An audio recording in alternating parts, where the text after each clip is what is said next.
Gebang buat aku pribadi, aku tuh memang mungkin ya hampir tiap tahun aku tuh main ke Lapak Pemulung gitu. Jadi Bantar Gebang mungkin adalah versi besarnya, Lapak Pemulung adalah versi kecilnya. Ya pasti kita juga ternganga-nganga ketika melihat Bantar Gebang dengan truk-truk puluhan truk yang mengantri setiap menitnya untuk menyebarkan sampah dari Jabodetabek gitu ya. Dan ya miris karena ternyata ini ya gitu yang tempat pembuangan akhir dari sampah yang kita hasilkan setiap hari gitu. Jadi ada perasaan-perasaan misfeeling yang seperti itu gitu.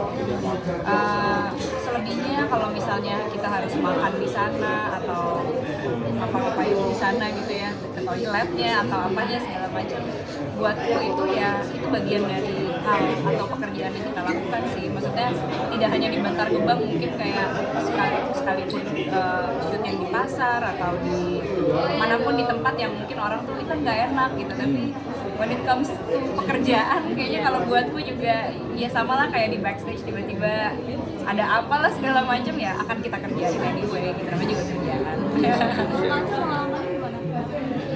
Ya sama kayak Badin, kita setiap hari ngeliat truk-truk yang datang tuh kayaknya aduh ini nggak bisa nggak datang aja ya, kayaknya udah banyak udah numpuk segunung dan udah ditutupin kain hitam, kayak nggak ada solusinya. Malah ada truk-truk dari Australia juga, ada truk-truk dari negara lain, jadi wow, Indonesia menampung sampah juga dari negara lain gitu. Jadi kayak agak miris sih sebenarnya, apakah itu hal yang wajar, apakah itu hal yang sebenarnya bagus buat negara kita, aku juga nggak tahu.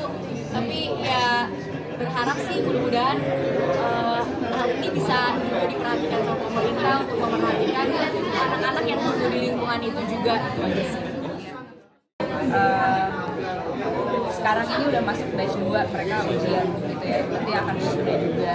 Jadi tadi begitu gue ngeliat tadi gitu ya, kayaknya pengen banget nanti pas bulan puasa pengen bikin nobar bareng mereka, wisudawannya gitu kan seru banget. Tadi gue pengen merinding ya gitu deh pokoknya mah.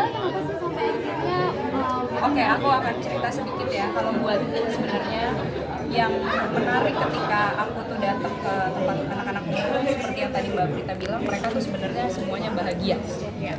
Ya, atau juga mungkin kelihatannya bahagia gitu ya, tapi mereka mungkin ya kita nggak tahu lah apa yang ada di balik itu gitu. Tapi definitely yang mereka butuh itu sebenarnya adalah kesempatan. Jadi seperti yang tadi kita lihat ya, Bagus tuh dapat kesempatan upgrade dari yang tadinya copet jadi kernet traktor. Kemudian si Laras yang tadinya cuma jadi ojek payung karena dia punya talenta gitu, kemudian dia bisa menjadi pelatih paduan suara. Tapi kesempatan itu sebenarnya langka, bukan sesuatu yang kayak datang setiap hari gitu, karena biasanya lingkaran di sekitaran Pemulung di situ-situ aja gitu.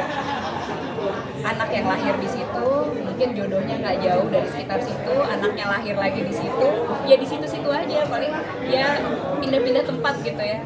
Nah, jadi di sini aku tuh ingin sekali bisa memberikan mereka semacam kesempatan yang lebih ketika mereka bisa mengenyam pendidikan yang lebih formal dan lebih tinggi.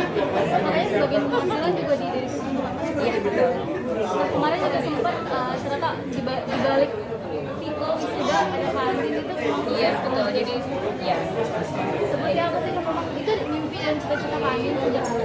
Ya sebenarnya ya seperti yang tadi disampaikan juga gitu ya di dalam, bahwa memang tadi siapa ya, Mas Rio yang bilang ya bahwa kita tuh hidup buat apa sih kalau nggak memberi manfaat buat orang lain gitu. Intinya itu aja sih, dan kebetulan memang mengenai Pemulung ini kok bisa nyambung sama film ini juga bukan sebuah kebetulan, aku yakin.